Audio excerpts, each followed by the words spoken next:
naging panauhin nating mga abogado at kasama po ang ating mga abogado rin, tayo po ay nakapaglinang ng mga panukala para sagutin po, ito na po yung magiging panangga.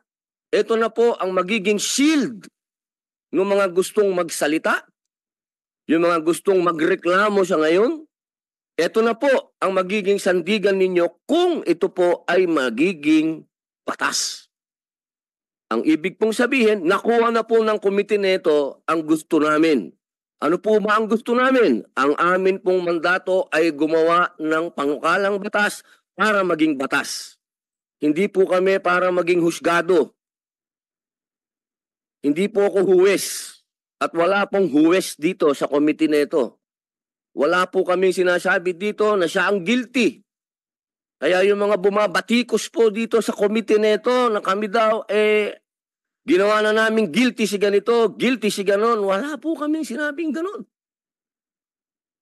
Kami po ay gumawa ng mga batas. Panukalang batas. At ito po, siyempre,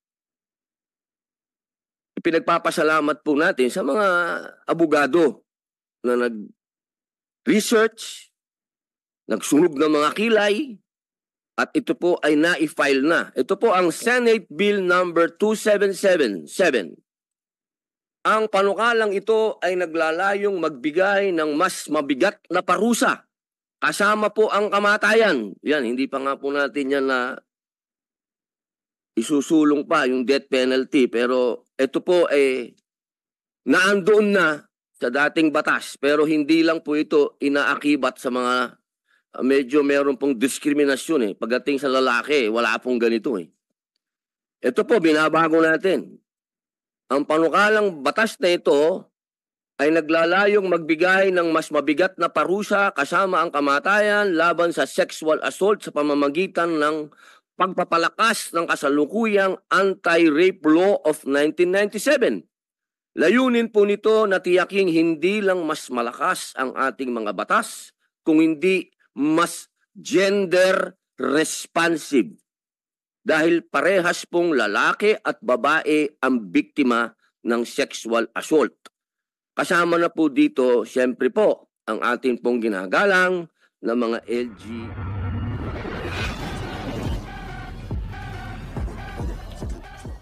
Sa ilalim ng panukalang batas na ito, ang reclusion perpetua hanggang kamatayan ay ipapataw kung ang rape ay ginawa na gamit ang deadly weapon o ginawa ng dalawa o higit pang tao. Ang biktima ay nasiraan ng bait dahil sa nangyaring rape. May homicide na nangyari sa pagtangkang rape. Ang rape ay ginawa kasama ang aggravating o qualifying circumstances sa artikulo. Yan po yung isang panukalang batas na atin pong nalinang. Ito po yung nasilip natin, na research po ng mga abogado na itong batas na ito medyo obsolete na po. Hindi po siya gender responsive. Kaya ito po ay palalakasin natin yung batas na ito para makinabang po dito ang mga biktima ng maging lalaki man o babae o LGBTQ. Ang Senate Bill number 2778, ang panukalang ito naman po ay may layuning i-professionalize ang talent management industry. Isa sa mga probisyon ng Senate Bill 2778 ay ang pag-require ng lisensya na epektibo ng 1 taon para sa talent management outfits galing sa Department of Labor and Employment. Hindi na po pwede, ibig pong sabihin, yung wala naman po tayong dinidiscriminate. Ang gusto lamang po natin, mawala na yung practice na yung mga nagiging talent manager o yung mga nagiging talent scouts po, hindi naman po nagkaroon ng tamang edukasyon man lang o seminar man lang kung paano po maging manager o maging handler. Hindi po pwede yung pinabili lang ng suka, magiging talent manager na ho o magiging talent coordinator. Hindi na po pwede yan dahil doon po nag-uumpisa. Doon po sa aming industriya, doon po nag-uumpisa lahat ang mga malulungkot na ganap patungkol sa sexual harassment and abuse. Sa ilalim po nito, maaaring mga siwa o magmay-ari ang mga media network ng talent management company. Ngunit, ang kumpanya ay ituturing na separate and independent entity.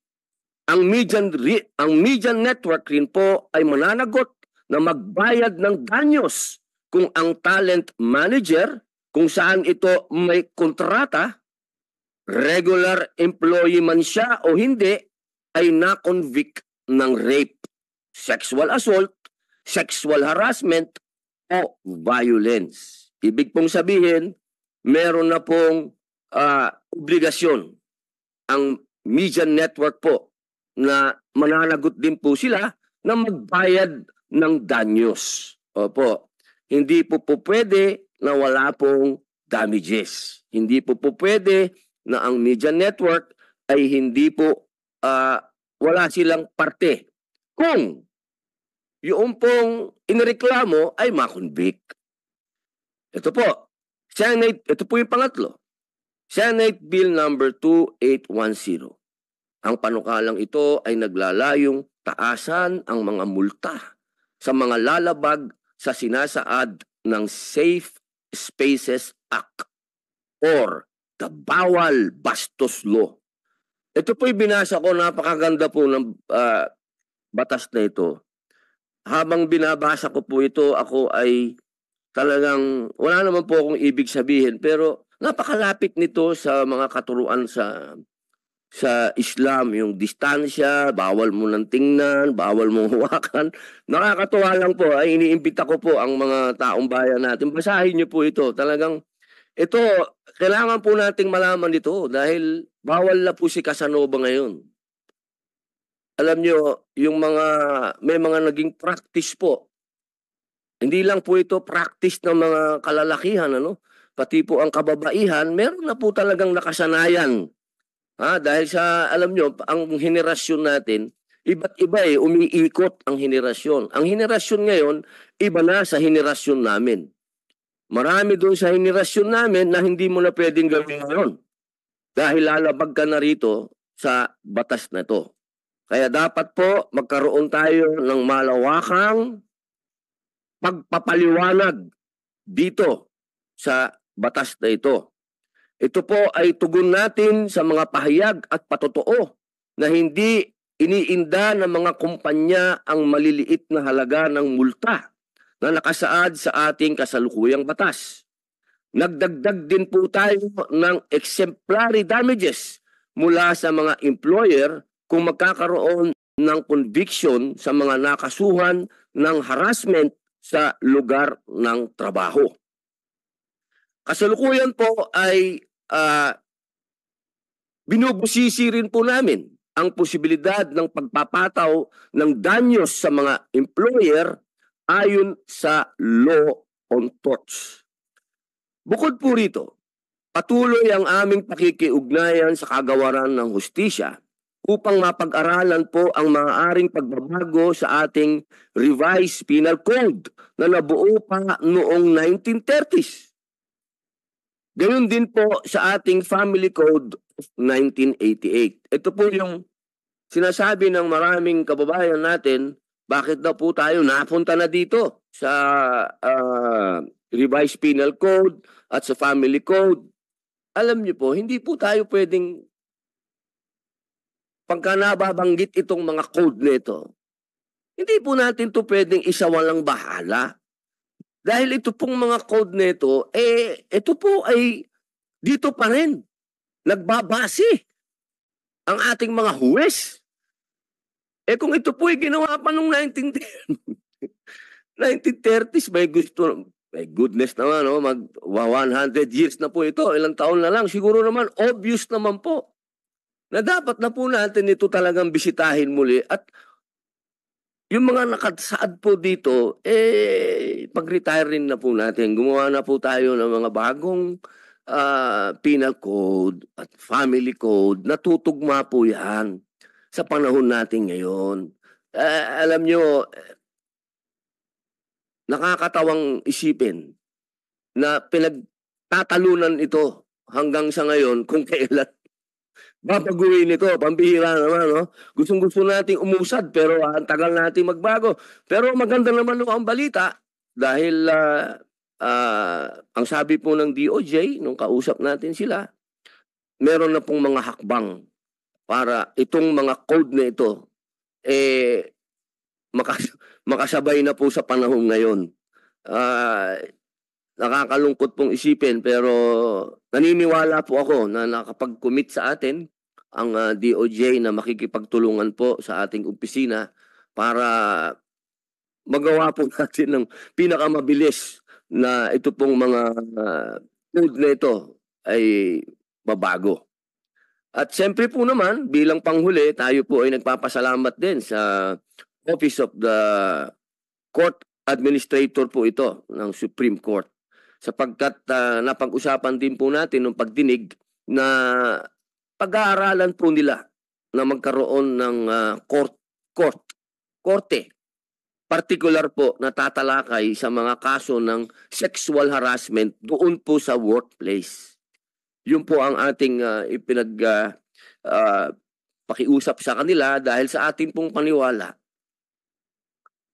Yan pong sexual harassment, pagka ginawa mo yan, halimbawa nangyari yan sa isang lugar na pinairal nung nakatataas ang kanyang kapangyarihan para puwersahin ang isang tao, labagin ang karapatan ng isang tao, morally, physically, lahat na sexual.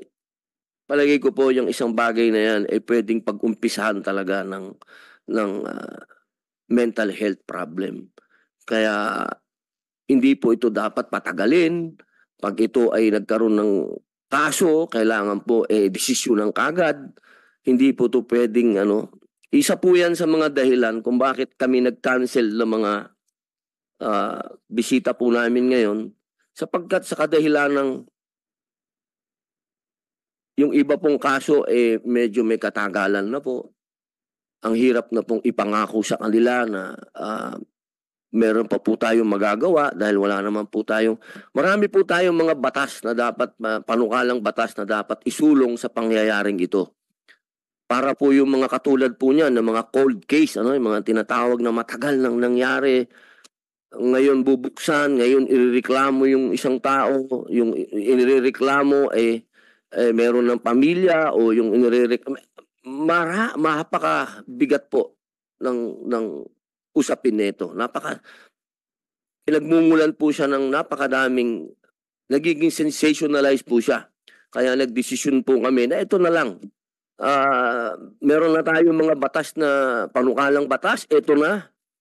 Igawin na natin to, i-file na natin ito at mapunta sa mga komite katulad ng Committee on Justice o mapag-aralan doon para maging batas at mapigil na po kung ano man yung mga mangyayari pa. Yung mga nangyari na ng matagal na, tingnan po natin kung anong panukalang batas ang pwede nating malinang para maharap po yung mga reklamo at mga karanasan nitong mga taong gustong magsalita ngayon.